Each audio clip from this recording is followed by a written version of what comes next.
buenos días. El día de hoy analizaremos el Salmo capítulo 2. El día de ayer analizábamos el Salmo capítulo 1 y aprendíamos un poco sobre los bienaventurados. Aun cuando al leerlo nosotros nos considerábamos que quizá no podíamos pertenecer a ese grupo de hombres y mujeres que eran bienaventurados por no haber andado en consejo de escarnecedores, de malos.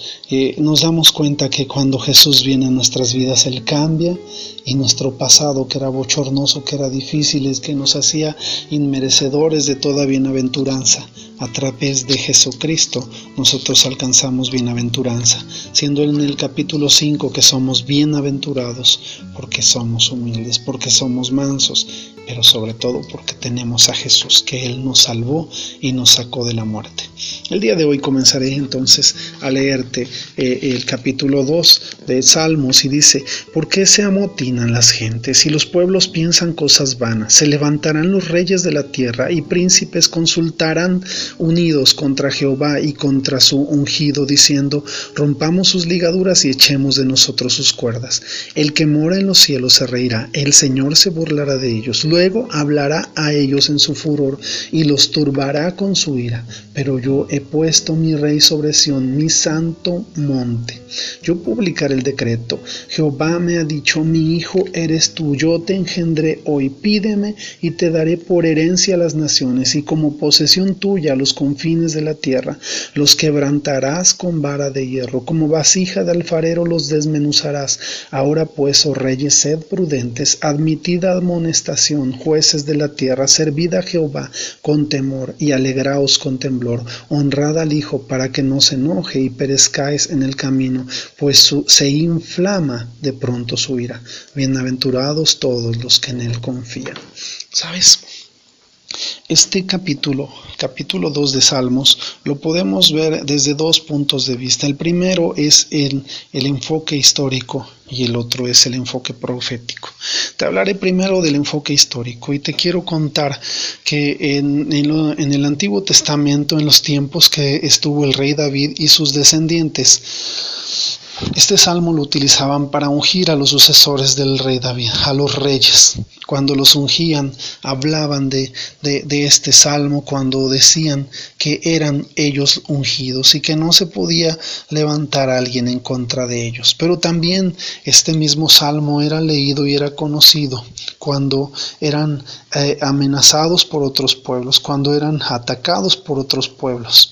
Entonces, para el enfoque histórico, esta es la referencia, pero te quiero el día de hoy hablar un poco del enfoque profético. ¿Sabes?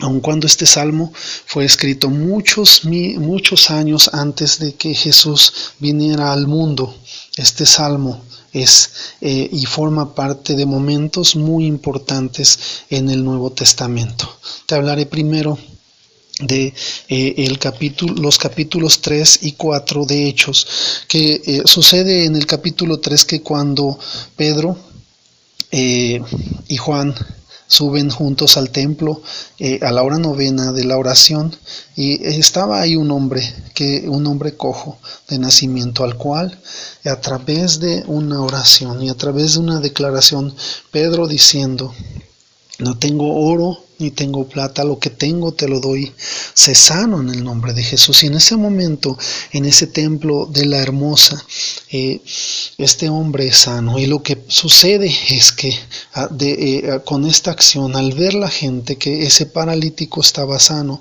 empiezan a congregarse y empiezan a sorprenderse.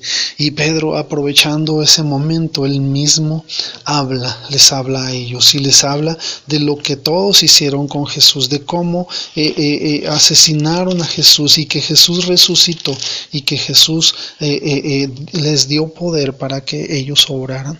Más adelante, en el capítulo 4, después de sucedido ese gran discurso que dio Pedro en este templo, los hombres fariseos y saduceos comienzan a tejer una trampa, una red en contra de los mismos hombres que predicaban a Jesucristo. ¿Por qué? Porque se oponía a sus intereses. Nosotros vemos en la historia cómo muchos hombres, muchos reyes se han opuesto a que el evangelio se predique. Aún sabemos de naciones donde está prohibido que lean la Biblia, que se predique de Jesús. Y aún sabemos que últimamente los cristianos son atacados, son heridos, son lastimados, son asesinados. Y esto fue escrito en este salmo. Nosotros vemos cómo es atacado todo aquel que enseña de Jesús en otros países. Y damos gracias a Dios porque en nuestro país podemos predicar libremente la palabra de Dios. Otra parte que de manera sorprendente aparece en el Nuevo Testamento como referencia es en la carta a los Hebreos, donde en el capítulo 1, versículo 5 se lee: porque ¿a cuál de los ángeles dijo Dios jamás, mi hijo eres tú? Yo te he engendrado hoy, y otra vez yo seré a él por padre, y él me será por hijo.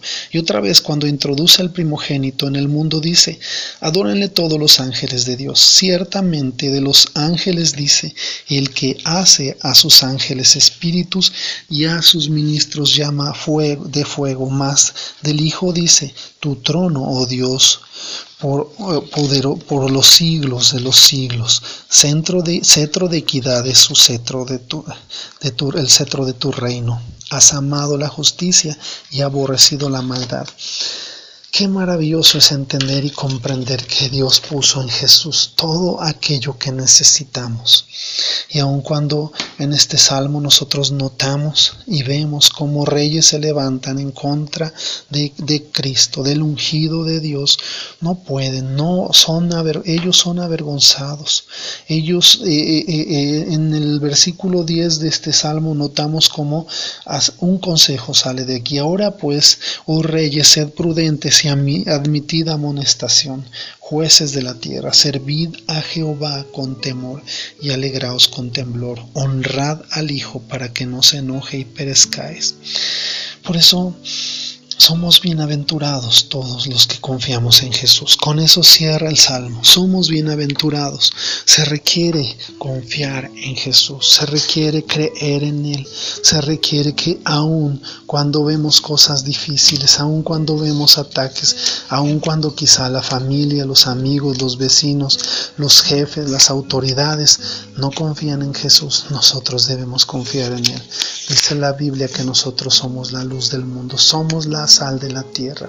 Se necesita gente como Pedro que aun cuando son intimidados no dejan de predicar a Jesús, aun cuando son atacados no dejan de hablar de Jesús. Yo te animo a que oremos por nuestros gobernantes, por nuestras autoridades, para que les sea revelado Jesús, porque entre más un gobierno conozca a Jesús, menos violencia habrá más justicia en la tierra.